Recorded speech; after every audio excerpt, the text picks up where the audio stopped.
the APA format. So again, APA format yung magiging topic natin ngayon para hanay pod ang inyong paper, and then pag abot sa defense walay daghang comments and questions about your formatting. Included kasi siya class sa inyong grading, sa pag-grade sa inyo sa defense, whether you have followed the correct format or wala. So ang i-discuss ko today, we have the APA format and then the referencing also. So actually that will be included sa APA format. Yung referencing, how are you going to write the list of references? So our objectives for today, we have first discussed important guidelines in APA format of research and also identify the APA styles of referencing of different literature sources. So again, we will be following the APA format. When you say APA format, that means American Psychological Association. And sa school, again, we are following the newest edition, and that is the 7th edition of the APA. So I believe you have knowledge about the APA format. How are you going to make the referencing? But let us check whether yung alam nyo dyan na formatting is the newest edition or hindi.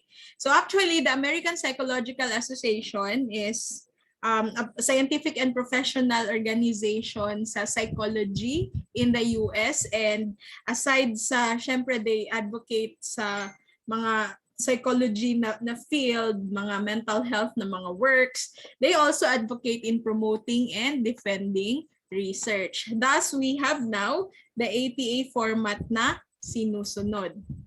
So these are class the most important guidelines that you need to know in APA formatting. When you are going to start doing your research, first you have to take note that for the font, you have to use size 12 and Times New Romans. Again, dapat wala na kayo makita ang naka-Arial or naka-other, naka-kalibre.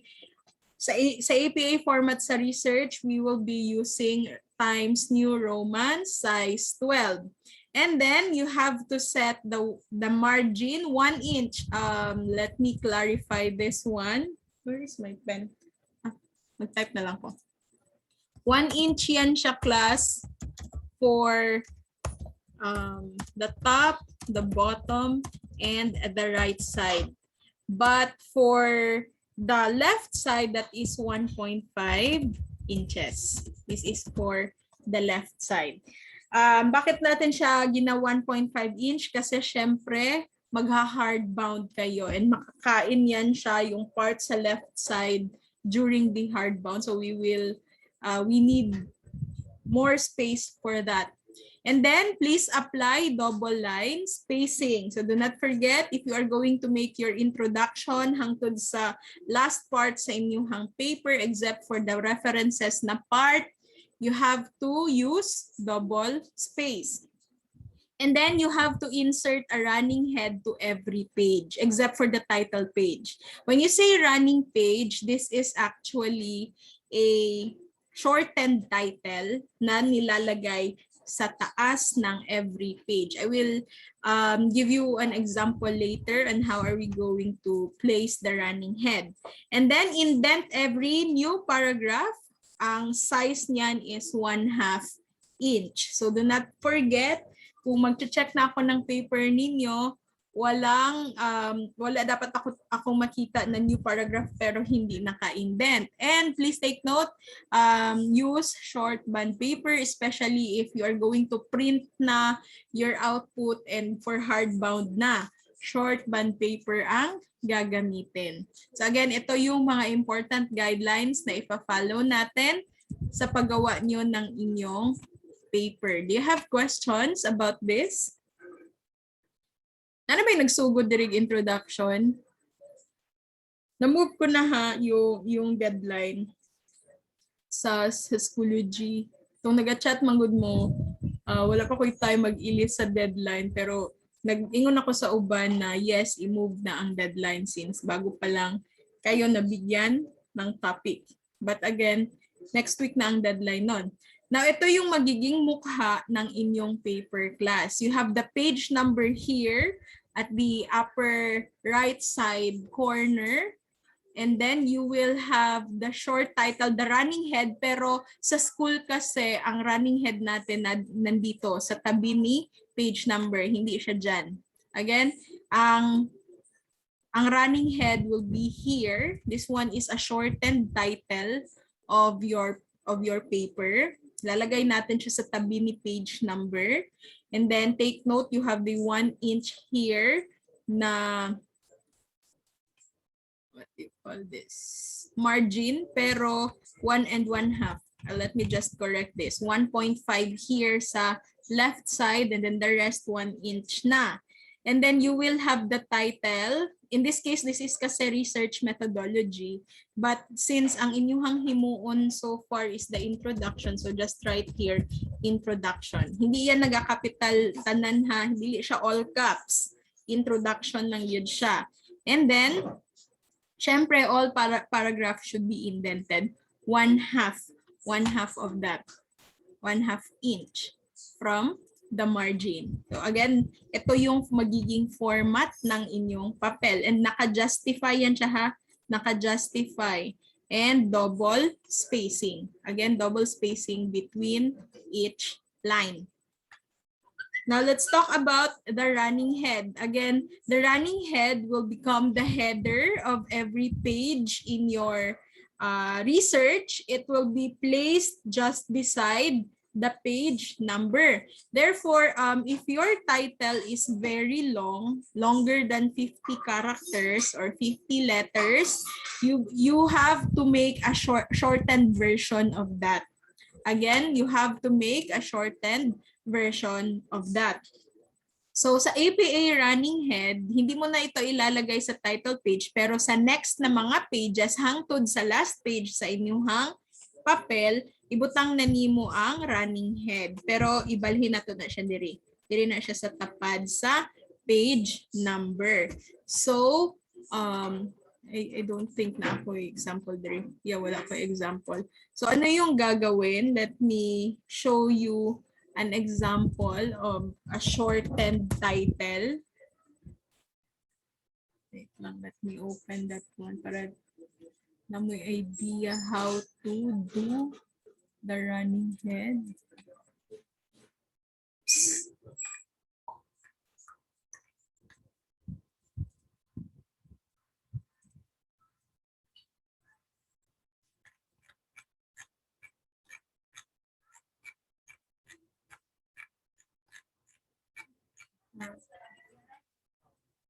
Okay, this one.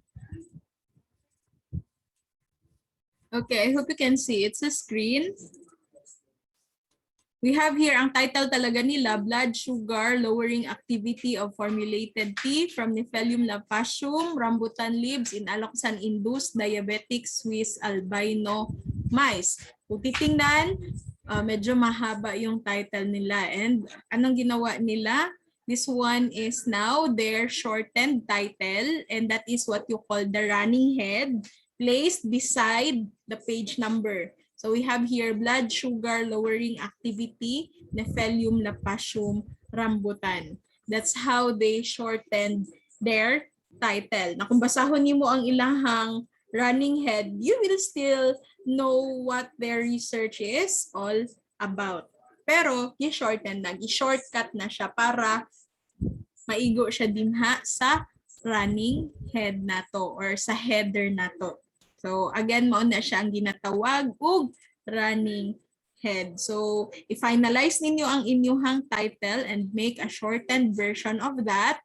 Pero kung short lang yun ang inyong title, then pwede na siya ibutang din class. Limit ba na words, ma'am, para sa running head? Actually, wala tay limit na word para sa running head. Ang inyong halang tandaan, dili siya mulampas o 1/2. Or kung mulampas lang siya gamay, 1/2 of the page.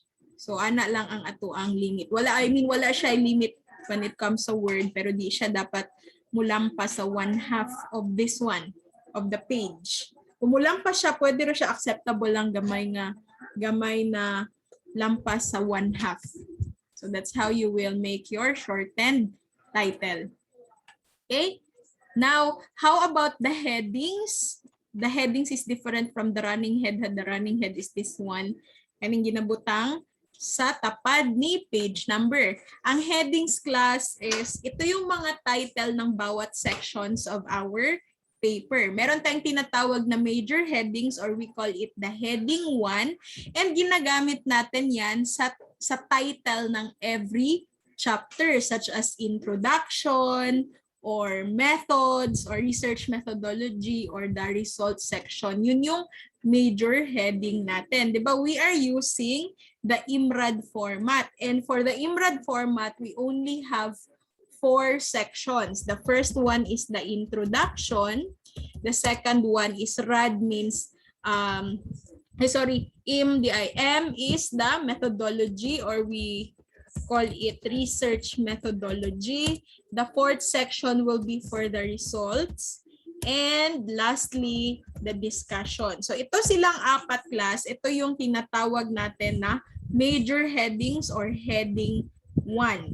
Pero remember, under these sections, meron pa tayong mga subheadings. Kagaya sa introduction, when you have watched the video there na akong gibutang sa Schoology, you will see na I discussed na under sa introduction, you still have subheadings like statement of the problem, and then you also have the hypothesis, significance of the study, theoretical or conceptual framework, and the scope and delimitation. So magiging subheadings na sila under our major headings or the heading 1. So how are we going to do the formatting? Ito yung APA format for each heading level. So heading number 1, take note, centered, meaning yung introduction na word, yung research methodology, findings, and also the discussion dapat nasa center, naka-bold, and take note, title, case, capitalization. Now, what do you mean by title, case, capitalization? Ang title, case, capitalization, capitalize the first, last, and principal words. Again, i-capital natin ang first, the last, and the principal words. So, wait lang. Saan na to siya pagsulat? We'll have this one. Pag introduction, wait lang ha. Ano lang siyang ihatag as example. Mas dali.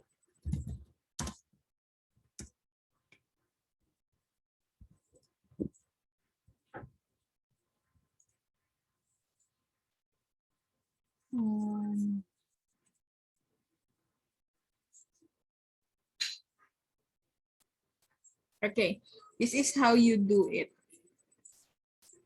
This one. Title case, I hope you can see it. Like this one, the last of the Mohicans.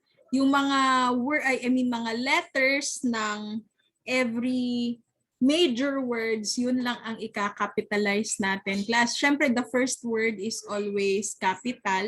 And then itong last and Mohicans, they are considered major words. So yung mga starting letter nila, yun lang yung i-capital natin. The rest, yung mga conjunction words like of and the, hindi na siya isasali sa pag-capital. So, kapag gumawa kayo ng inyong paper, syempre, pag introduction, isang word lang naman yun siya. So, ang gagawin is, ang I lang ni introduction ang capital for title, case, capitalization. Now, for research methodology, since research and methodology are major words or principal words, so ganito nyo siya isulat. Si R and si M will be capital. And then that is also true for the results and for the discussion. So wala ako dapat makita, class, na ang heading ninyo ay nakakapital, just like this one, introduction. Kasi yan yung tendency ng most of us yung ating heading 1 or ating major heading nakakapital lahat. No, for APA format, it should be in title case capitalization. O ganito lang ang pagkasulat ha. Pero first part pa lang naman tayo, introduction pa lang. So we will only have one heading pa so far, the introduction. Now how about the heading 2? The heading 2 class will be the subsection under our heading 1 or heading level 1. So kung meron tayong, for example, introduction na nasa gitna, ano yung ulit ng mga subsections na nasa under sa introduction? Number 1 will have the statement of the problem. So if you write statement of the problem, ayan, that is to be left aligned, meaning hindi siya naka-center, pero naka-bold pa rin siya, and there will still be title case capitalization. Kaya sinulat ko siya here, statement of the problem. Naka-left aligned, though hindi ko siya ma-bold because limited yung aking dito, pang type. And then title case pa rin, yung first letter lang ng principal words ang i-capital. So statement and ang problem, because of and the are just like conjunction ng mga words, function words, hindi sila considered as principal words. So walang capitalization na mangyayari dyan. So the same thing for hypothesis. So this will be left aligned also, and naka-bold dapat siya. Also with the significance of the study. Syempre, our principal words there are significance and ang study. So significance of the study. Ito sila na mga subsections under the introduction will follow heading level 2. Okay, again, heading level 2. Now, meron pa tayong heading 3 class. Ano ang mangyayari sa heading 3? For example, sa significance of the study, I hope nag-watch niyo itong video. Ha? Okay, magsulat na lang ko sa screen.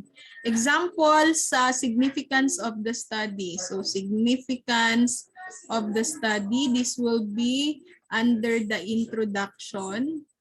So this is how we will write the heading 2. Heading 2 once the significance of the study. So under sa significance of the study, di ba i-identify natin yung people or group of people that will benefit from our research. So for example, ang na-identify nyo dyan na mag-benefit ay yung mga medical technologist.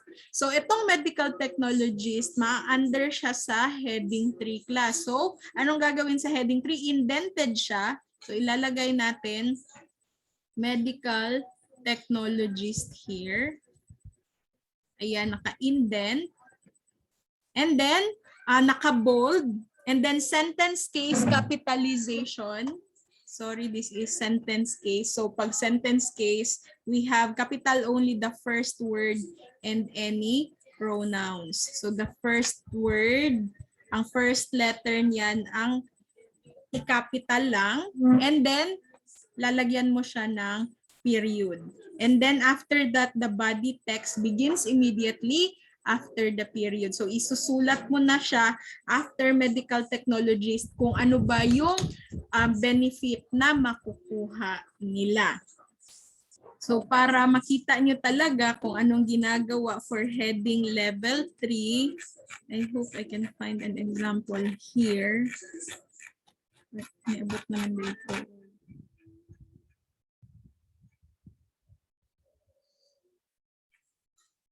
Okay. Wala lang, iba lang ang format ani, but anyway, this is an example of the headings here. So syempre we have here the introduction, that's heading level 1. Nasa gitna and naka-title case capitalization, naka-bold. And then heading level 2, we have here the statement of the problem. naka-left aligned, naka-bold, and then naka-title case capitalization pa rin. That is the same thing with hypothesis and this one, significance of the study. But under sa significance of the study, if you look at this one, ganito siya pagkasulat, class. Itong mga na-identify nila na mga people or group of people na magbe-benefit sa study, naka-heading level 3 siya, meaning naka-indent, naka-bold, and then, naka-sentence case capitalization, meaning yung first letter lang ng first word ang i-capital. Or kung may pronouns ka na kailangan i-capital, i-capital, then the rest hindi na siya i-capital. And then mag-i-end siya with the period. And then after the period, the text, the body text will immediately follow. So itong nakalagay sa significance of the study, ito yung benefit na makukuha ng patient with diabetes from their study. So that is also true with the other entities na kanilang na-identify sa kanilang study. Meron lang ditong ibang nakakapital kasi pronouns or yung major principal sila na mga words na kailangan talaga silang i-capital. The rest, hindi na siya dapat i-capital. Next, we have the theoretical framework. Heading level 2 pa rin ito kasi this is the subsection sa introduction. That's the same thing with the conceptual framework and the scope and the limitation, and also the review of related literature and studies. So sa review of related literatures and studies nila, nag-identify na naman sila ng another pa na subsection. Kaya meron silang diabetes mellitus dyan. Pero hindi na nila nilagay as heading level 3. Gidiretso nila heading level 2 for diabetes mellitus. So, yun yung mga headings natin. Tapos kung meron pa talaga tayong heading level 4, like for example, under sa significance of the study na nakay heading 3. Yan na pa dyan kayo gusto i-classify na mga entities under sa heading level 3, magsunod na taog heading 4. So in this case, i-indent gihapon siya, i-bold, pero this time ang naduga, naka-italics na dapat siya, and then the rest parehas lang. Sentence case capitalization and final period. And then after the period, the body of the text begins immediately. And then kung napag yung classification under the heading 4, napag yung gustong i-classify ng mga entities, mag-under na siya sa heading 5. So seldom lang ako class makakita og heading 4 ug heading 5. Most of the time we end here sa heading 3. But for example lang, kailangan ninyo sa inyong study magkaroon og heading 4 ug heading 5. So please follow the format. Sa heading 5 indented pa rin, hindi na siya naka-bold pero naka-italicize. And then all the others pareho na. Sentence case capitalization and followed by a final period. Then after the final period, you will see the body of the text na isusulat nyo. Okay? So that is the format for the levelings in the APA. Do you have questions about this so far? Pag magbuhat na mo sa inyong papel, I don't know kung nagsugod na mo, i-check ninyo kung naka-follow ba mo sa formatting nato sa heading level. Para again, walay daghang pangutana sa defense, walay daghang comments, and syempre walay daghang minus. Okay? So take note, class. Take note that you are not required to include a table of content in the APA style, but sa eskwelahan, we are required. Ang nakasulat good sa APA, no need actually to include a table of content. Pero, again, sa school, you will be required to have a table of content. So, all headings should be formatted as plain text with an additional indent for each level. So let me see whether meron ako ditong tama na format kasi I think may problem ako sa table of contents nila. Yeah. Kasi hindi ito naka-follow ng correct format. So si table of contents class, kagaya ng ating heading level 1, hindi kasi dapat ito naka all capital. This will be table of contents. Ayan. And then, no need for, hindi kasi dapat ito siya naka-bold.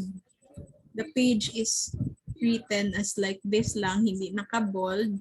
And then, hindi din dapat ito naka-capital and naka-bold. Simple text lang dapat siya.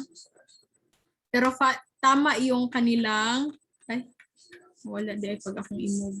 Tama ang kanilang ginawa with the subsections na lagyan mo lang siya ng indention.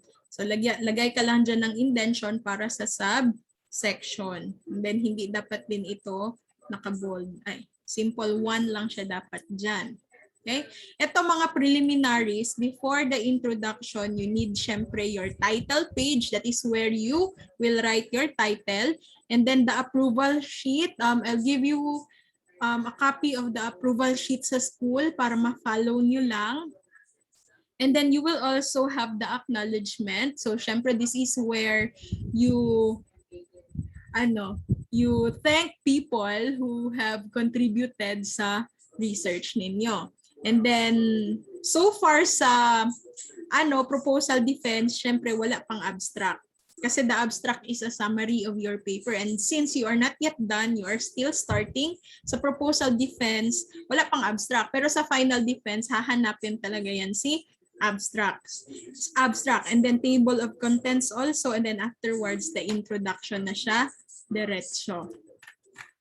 Ayan, yun lang yung problema ko kasi hindi kasi ito naka-follow.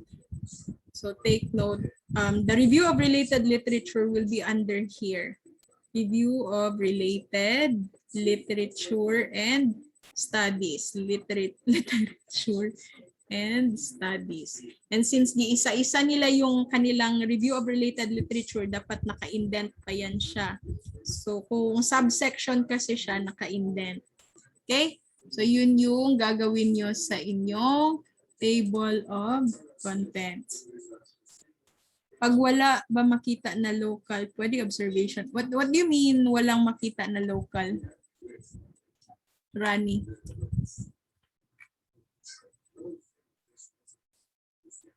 Local na. Local na unsa na siya. Ang kaning methodology again, dapat wala na naka-bold, wala po na naka-capital. And then, pero tama ilang gibuhat na ang subsection sa methodology naka-indent. Actually, sa results sa discussion, again, wala dapat na siya naka-bold. Kasi the table of contents should be in plain text only. Sa intro, wala mo'y makita na local na data, statistics. Okay lang. Kung wala, then wala mo ibutang.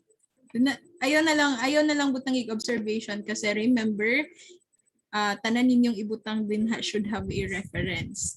So ang inyong observation is wala man mo'y reference. Kung wala mo'y makita ayaw na lang na ibutang. Okay? Next, let's talk about the title page. So the APA title page, or this is also known as our cover page. This will be the first page of our paper. And for the formatting, sa font and sa margin, pareho lang with all the other parts of the paper. So unsa ang ato ang ibutang? Full paper, title, in title case capitalization ito. So hindi kasi actually dapat nakakapital lahat ng words mo na nasa title. Pero naka-title case capitalization siya. Ang ibig sabihin yan, you will just capitalize the first word for every principal words mo. Meaning, yung mga principal words lang, ang first letter lang ang i-capital. Yung mga function words like of, the, with, hindi na siya i-capital class. And then the author's name, Without degrees tayo kasi wala pa naman kayong degree, and the institutional affiliation. So this is how it looks like for the APA format. But for the school, we have our own format for the title page. And this is it for our school class. Kaya lang, wala lang din naka-title case. Ay, wait. Let me correct this one. Kasi this one is a very old study, 2017 pa ito. So hindi ito naka APA format na bago. So this is again should be in title case capitalization, meaning dapat pag isulat ni siya, ang L lang ang imuhang i-capital, ang experience I lang pod. Syempre ang of is a function word, so matic hindi yan siya dapat i-capital. And then a study presented to the faculty of, syempre, medical technology, pero ilisan nato ni og word na program, dili department. So again, a study presented to the faculty of the Medical Technology Department of General Santos Doctors Medical School Foundation Incorporated in partial fulfillment of the requirements of the degree of Bachelor of Science in Medical Technology. And please enumerate your names sa baba. So we have by, and then please enumerate your names here. It's up to you if you will arrange that alphabetically or you will write the principal investigator ang pinakadaghan o gi-contribute sa inyong study mo ay una ninyong ibutang. So again, it's up to you. Pero most of the time ang ginahimo nila since ano man kanang para walay bias, i-alphabetical na lang na ninyo. Okay, again, i-alphabetical na lang ninyo. And lastly, the date of your defense will be December 2021. So isulat sa ninyo din ha, December 2021. Ilisan lang na ninyo during the final defense. Okay, sa final defense ninyo, March 2022 naman. Not March. April or May 2022. So far, December 2021. So I hope nakuha na siya ang format for the title page. Any questions so far? Wala, I hope kanang dili ko maglisod og check sa inyong output hang daghang pula inyong papel. I hope magsunod mo sa ato ang lesson na format. Okay, para dili ta magsigig usab-usab, dili magulit-ulit. Next, we have here the abstract, but then again, abstract is to be written during the final paper na. In the proposal defense, you are not required to have an abstract because the abstract is actually the summary of your paper. So it is actually a one-paragraph summary of your paper, and most likely since one paragraph lang siya, one page lang pud ni siya. So again, you have to summarize your paper, mga 250 words. Now, what are the things that are included in the abstract? Syempre, the objective or the research problem ninyo. And then after that will be the method na ginamit ninyo in the data gathering. And then the important results or the salient results of your study. And lastly, the conclusion. So kana-tanan, iisa na to na siya in one paragraph for the abstract.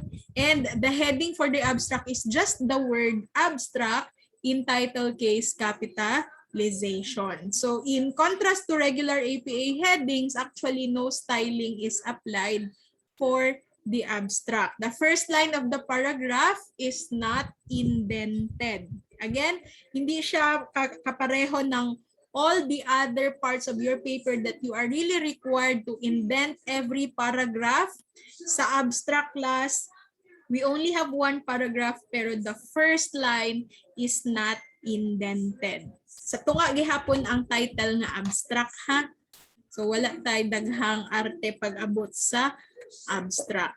Now, at the end of your abstract, kailangan kayo maglagay ng keywords. Again, sa end ng paragraph, you will have the keywords, and these keywords are to be determined by you mismo, kasi if ever your study will be published or ilagay siya sa database, yung keywords na yon will help actually the other researchers to locate your paper. So ang mga keywords na syempre related sa inyong research. So for example, inyong study kay awareness, attitude, and practices on COVID-19 measures. So you can write in the keywords COVID-19 measures, the word awareness, practice, and attitude.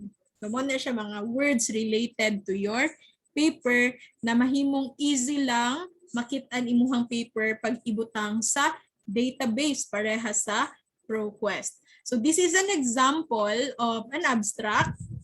You have the word abstract here at the center, and take note it's just one paragraph.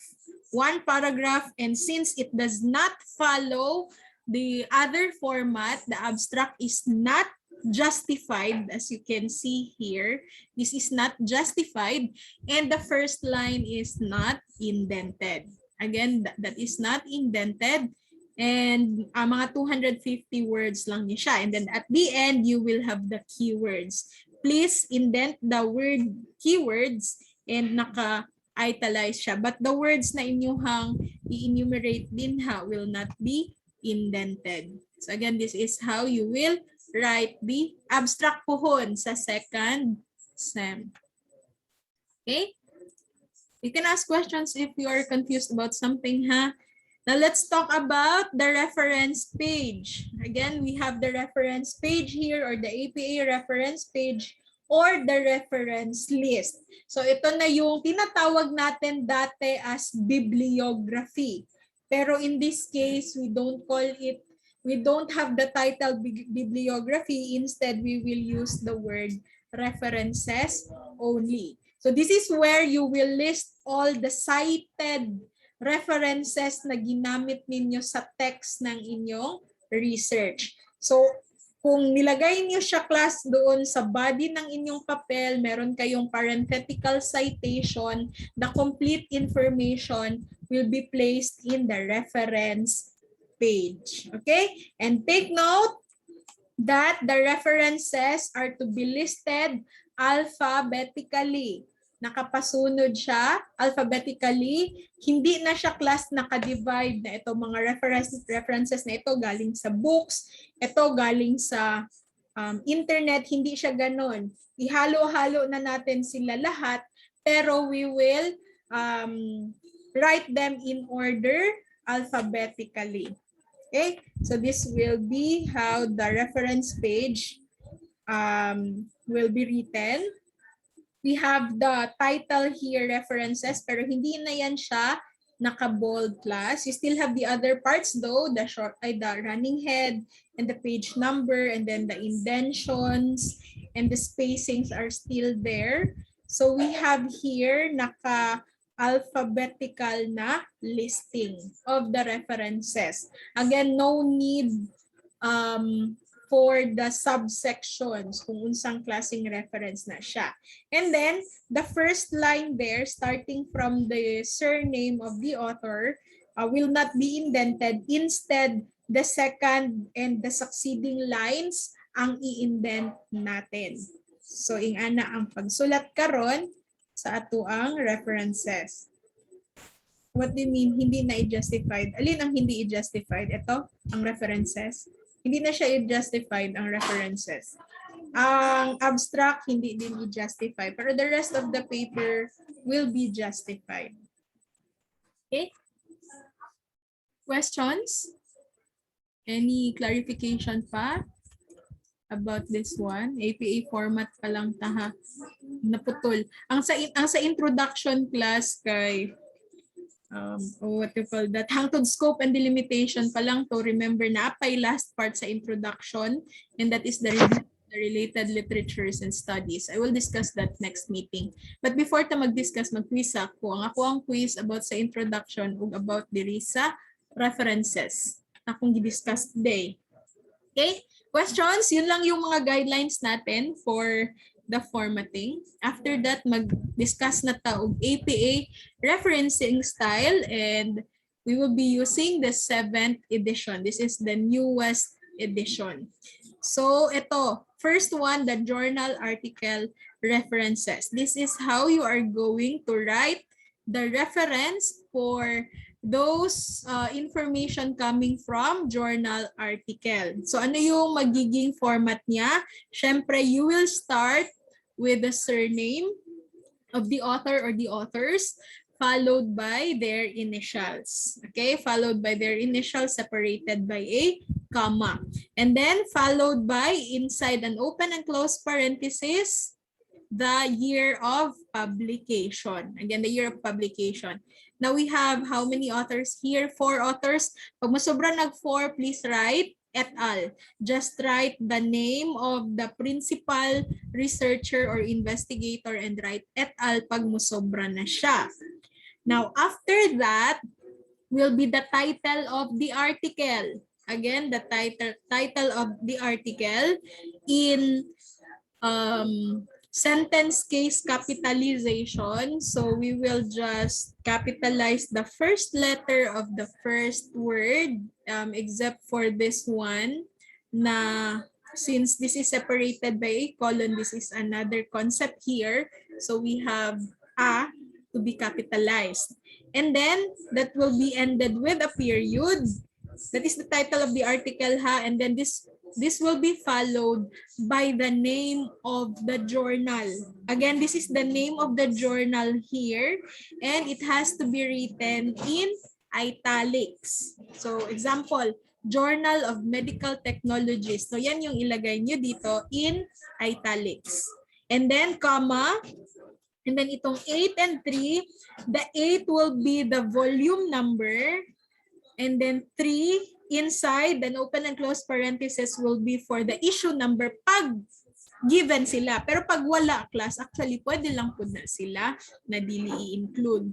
Kung tanaw ninyo, pag adto ninyo sa website na they did not give you the issue number and the volume number, then it's okay. You just omit that part. Pwede na kayo magdiretso sa page number. 207 to 217 are the page numbers. Pero kung wala ding page number, then you can also omit that. Pwede ra pud gihapon sila wala. So you will just end here sa name ni journal. And then if the journal is not printed, you get that sa internet, please include the DOI or the URL. So just like this one. Okay? Pero ito, parenthetical citation, we are done talking about this and the narrative citation also sa ato ang first discussion sa prelim.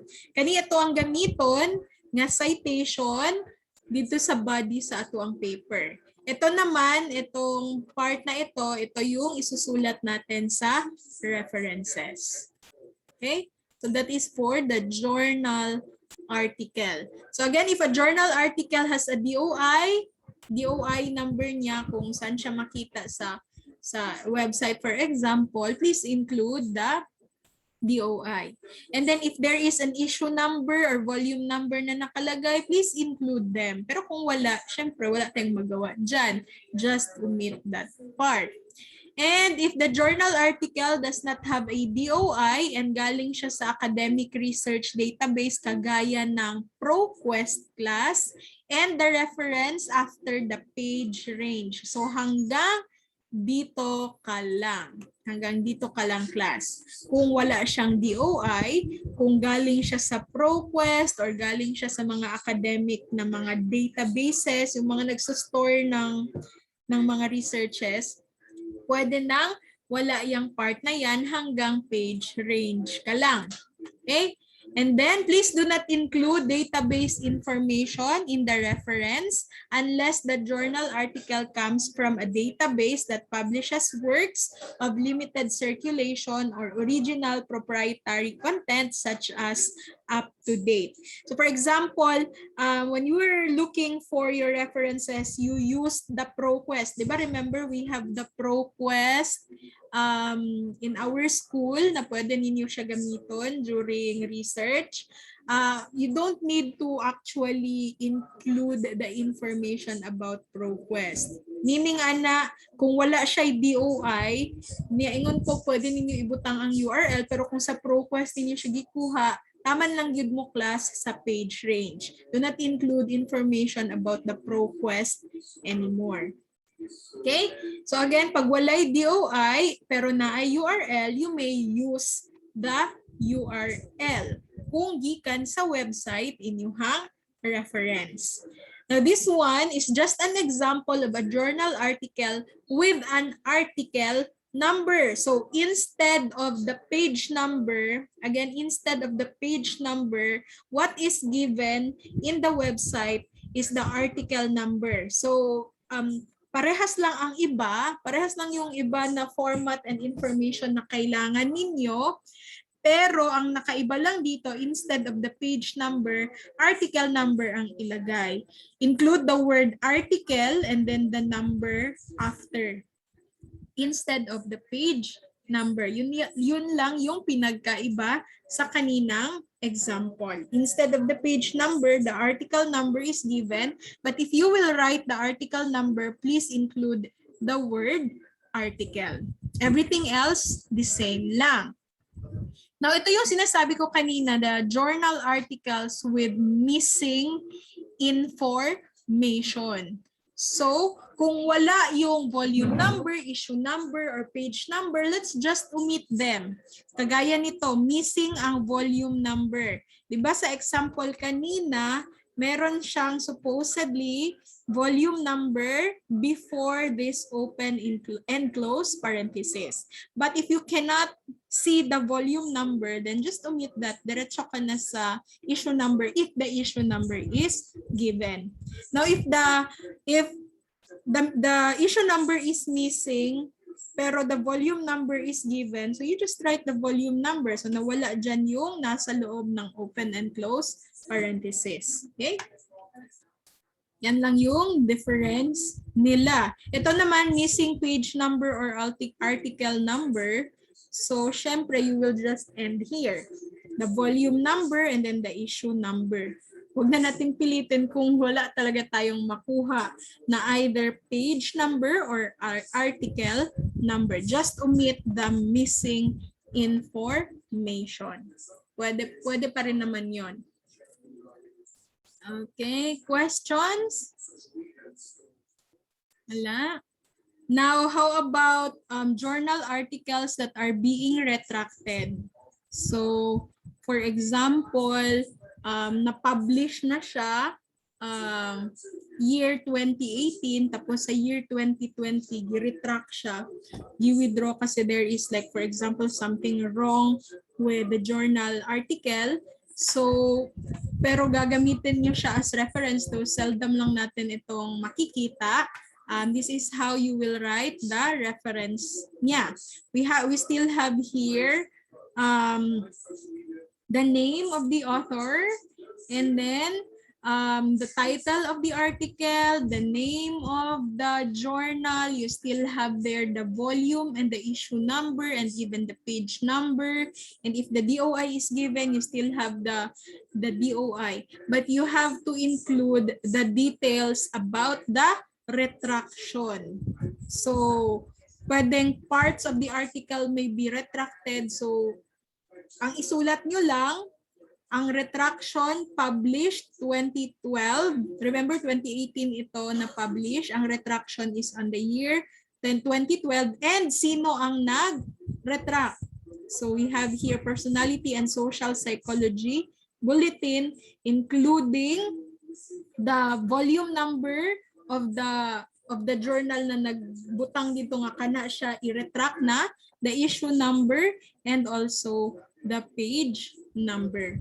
So ito yung information for the retraction of the original article. If that's the case ha, kanang na ay retraction nga nahitabo sa inyong reference. Pero I actually seldom see this.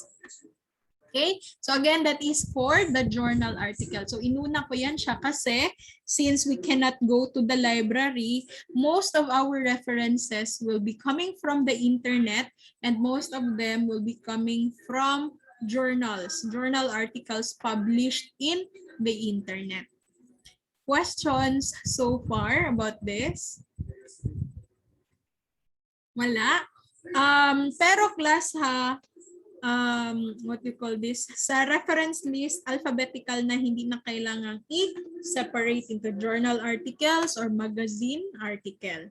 Now this time, let's talk about the magazine article references. So this is again coming from magazine article. So how are we going to write the references for the magazine? Now we have here, syempre, the name of the author always start with the surname and then followed by the initial, and take note of the date. It's not just the year of the publication. Instead, it's the exact date of the publication. Meaning you have there the year, the month, and the day of publication for the magazine. Now, after that, the next thing that you should write is the title of the article. So this is the title of the article. And then followed by the name of the magazine in italics. So itong Newsweek, name yan siya ni magazine. Again, that should be written in italics. Now, followed by volume number pa rin ito. Itong nasa open and close parenthesis, issue number yan siya. And this one is the page number. Nevertheless, if there are information na missing, you can just omit that.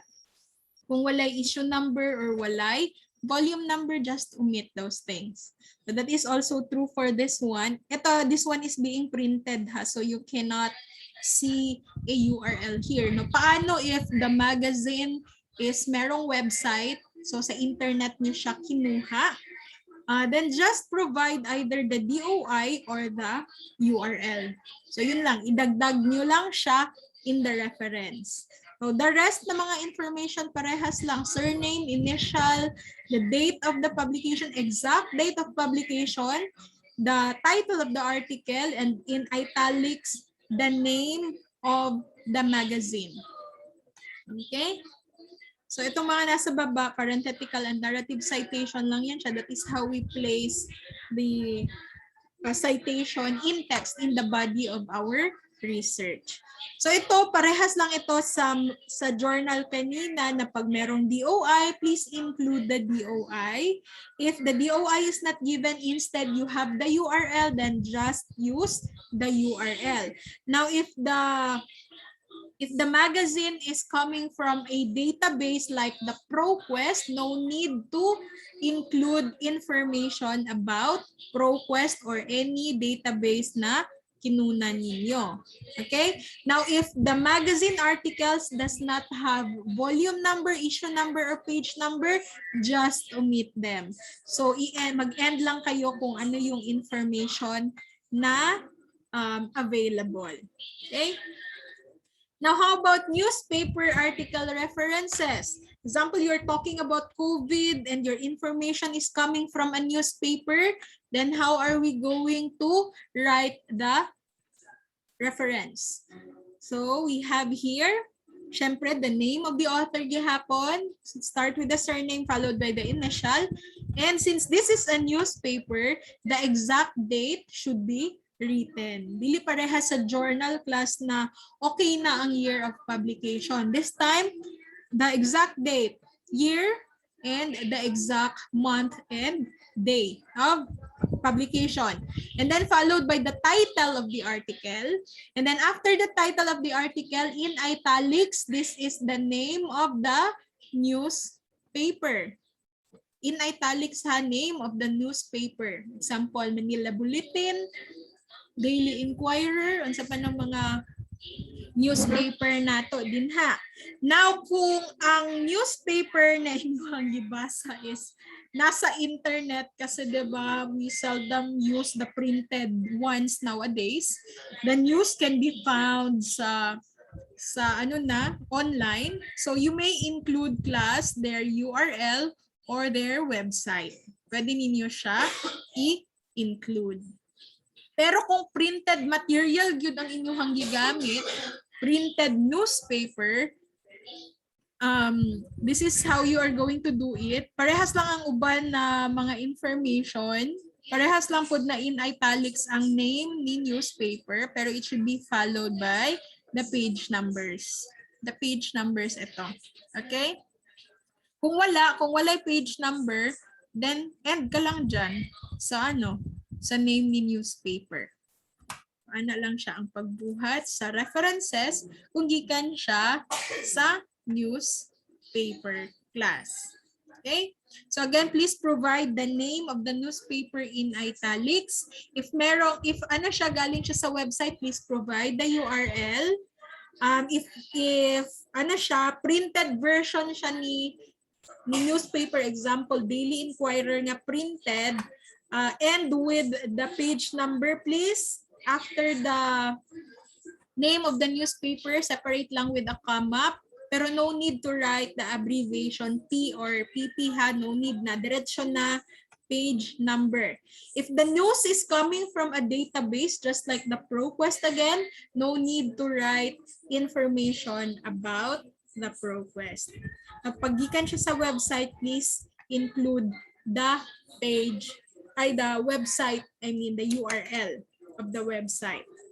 Next, we have here the blog post references, mga information written in a blog. So, kung gusto ninyo siya i-include as reference, so this is how we are going to write the references. Name pa rin ni author, and then surname, the what we call this, ang iyahang initials, and then the exact date, the complete date of the publication of the blog post, and then the title of the article. Wait lang. The title of the blog we have here, like physicist capture first footage of quantum knots unraveling in superfluid.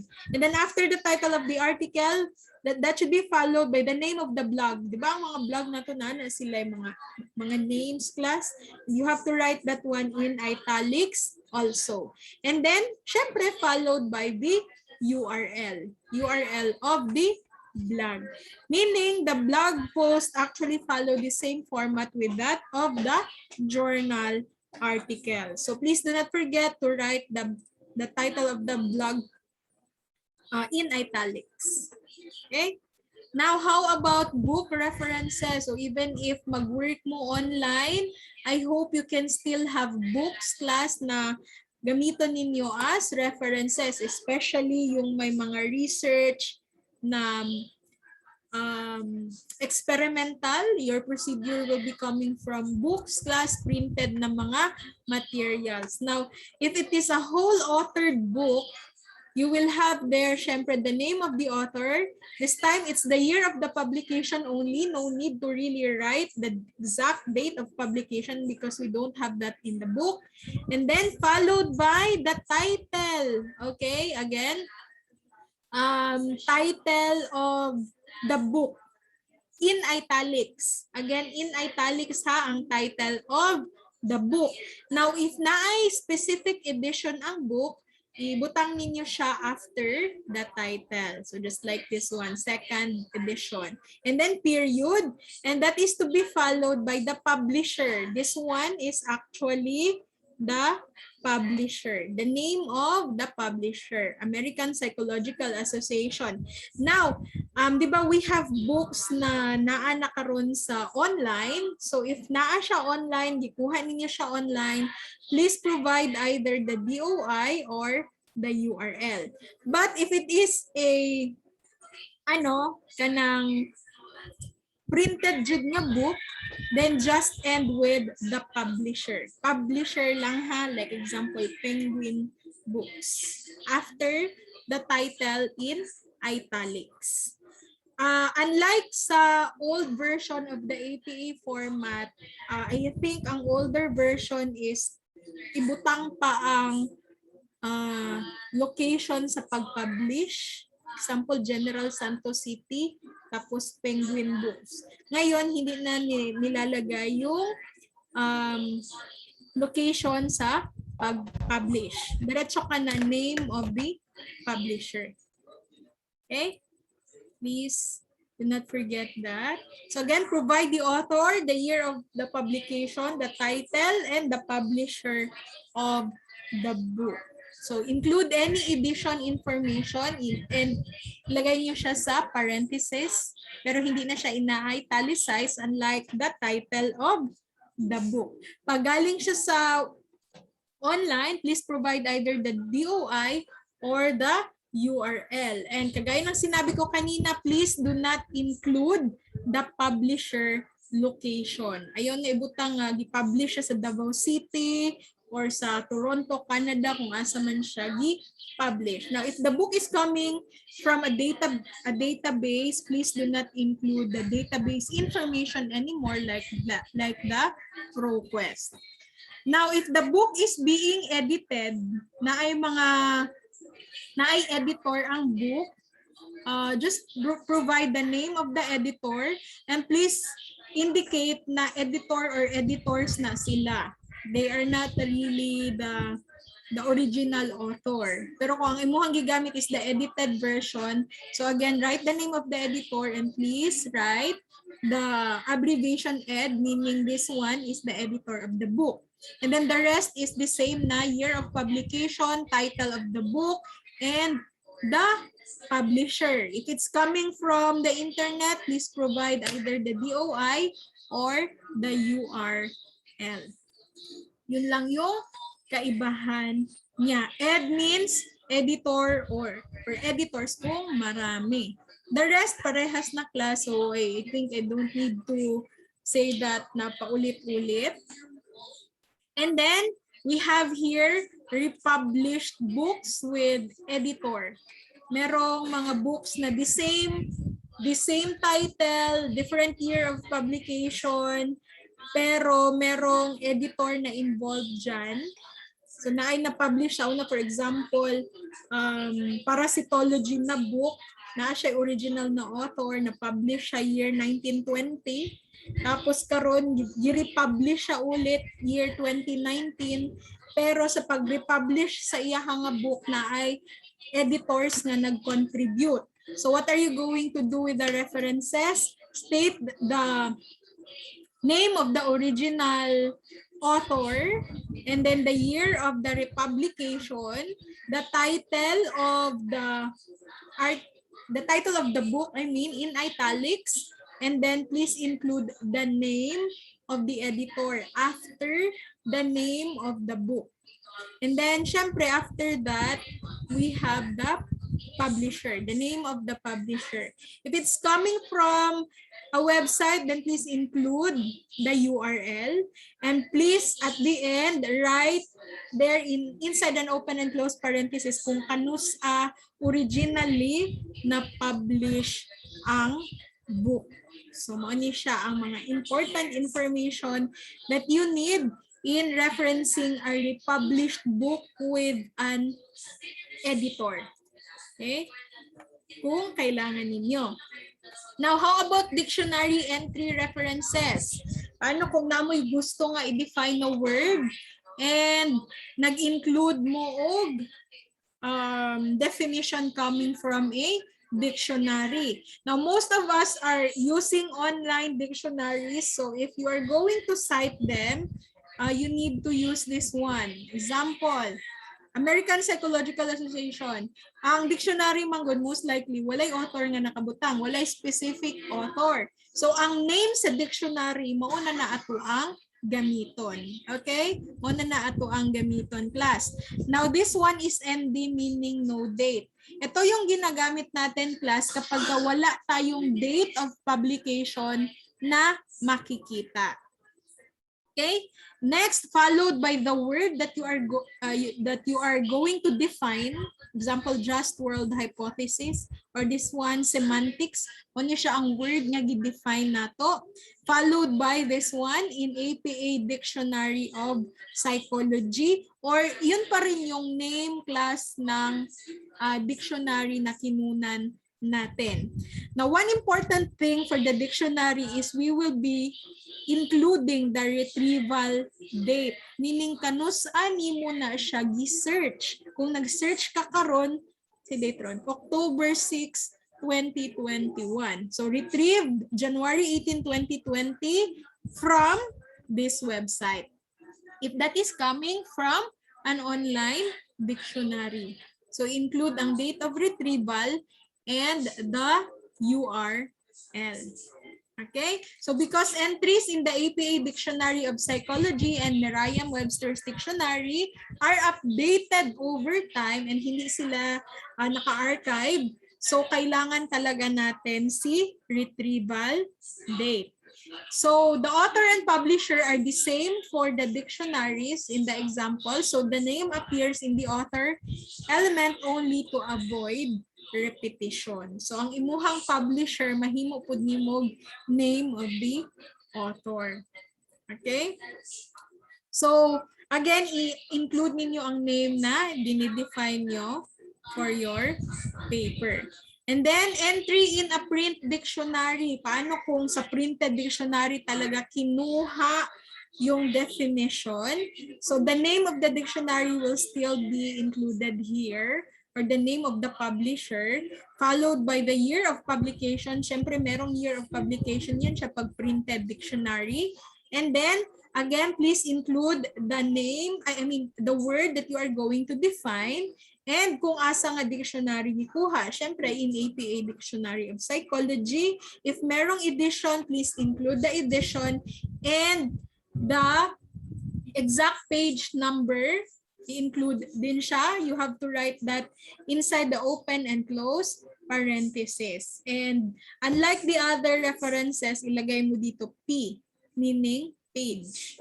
That is for the printed dictionary. So, same lang man ang name, ang author and ang publisher. So, kaisa na lang nato siya isulat. American Psychological Association or Merriam-Webster. Mao man ang name ni publisher.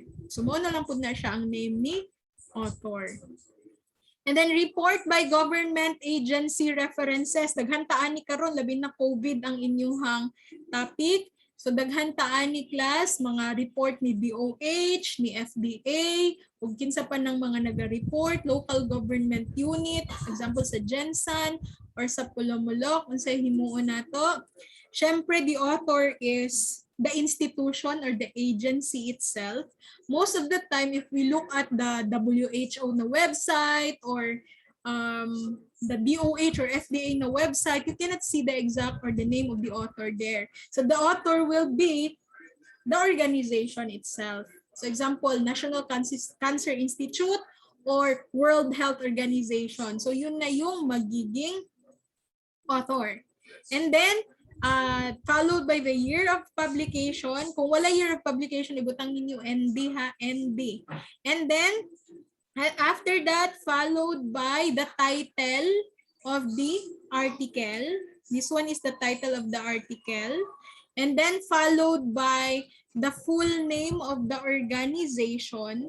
Kasi the National Cancer Institute is under the U.S. Department of Health and Human Services National Institutes of Health. Sa tuwa kung wala na siya kanang dili siya specific na or specific group under a certain agency, no need to place this part actually.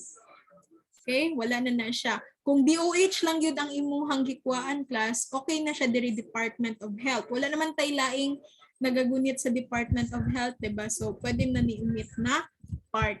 And then if it's coming from a website, please include the URL. So dira ka mag-end with the URL. Kung gikan ni siya sa mga government agencies. Included na din ang CDC or ang WHO. And lastly, we have published dissertation or thesis. So kung published ni siya, we have the year of the name of the author or the researcher, followed by the year of the publication, and then followed by in italics the name of the title of the thesis or the dissertation. And then kung published manggod na siya, naa na siya publication number. So isulat na siya after the title of the thesis, publication number, and then followed by inside the bracket kung unsa na siya, doctoral dissertation ba na siya, or undergraduate thesis, or masteral na thesis, and then, comma, the name of the university or the college kung asa na siya gibuhat. Okay? Next, we have proposed dissertations and thesis global, meaning kung asa gikuha, karon kailangan na nato ang information about the database. Kung asa nimo siya gikuha sa ProQuest, sa unsa pa ng mga PubMed, unsa pa ng mga database nga available karon. Kung available ang DOI or ang URL, please include those things also. So dissertation, if published, kailangan ang ProQuest again or ang other information about the database. And then you have to provide whether it is a graduate or doctoral na dissertation, master's thesis, or undergraduate thesis. So please follow this format lang if ever magkuha mo sa published na work. Pero kung unpublished, paano na siya mahimong unpublished class? Parehas ang mga thesis na to sa eskwelahan, unpublished man na siya.